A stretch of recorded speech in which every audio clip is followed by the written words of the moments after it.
الخبز من أشد أعداء القولون العصبي. اوعى تدي بناتك وعيالك ومراتك ونفسك فراخ ابدا. طبعا الخضار يا ناس يا علم والله مو صحي، قنعونا على انه الخضار صحي. المياه المعدنيه لو شربتها ليل نهار تعمل لك فشل كلوي. اوعى تشرب حليب، جميع انواع الحليب اوعى تشربها. عندما نبتلع الهواء أثناء الأكل أو الشرب قد يتراكم هذا الهواء في المعدة على شكل غازات. بالفترة الأخيرة صار كل شي جدودنا ياكلوه غلط.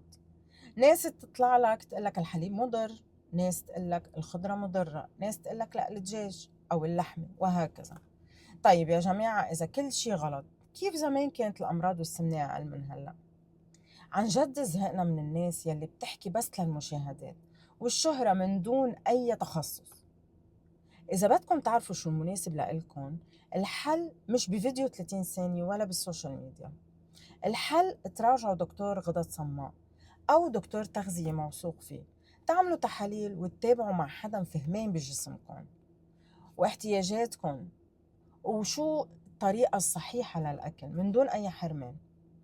أنا شخصياً كان وزني 110 كيلو، واللي بيعرفني بيعرف إني مني كتير طويلة، طولي 155 سنتيمتر. فيعني الموضوع لل 110 كيلو كان كتير صعب، وكان مأثر على فكرة على صحتي، لكن بعرف امشي ولكن بعرف وطي وكتير اشياء وعلى حياتي. صار موقف بحياتي خلاني اقول لا، لازم وقف ولازم يصير تغيير. بلشت اتابع مع دكتورة غدد صماء، دكتورة رائعة، دكتورة ريتا، وبعدها هي حولتني على دكتورة تغذية، ومن وقتها بدأت رحلتي مع الاثنين، مع الدكتورتين، واليوم صار وزني 58 كيلو. 58 كيلو. بس الأهم إنه نزل نزول صحي من دون حرمان، من دون خراب لصحتي، حلول سحرية.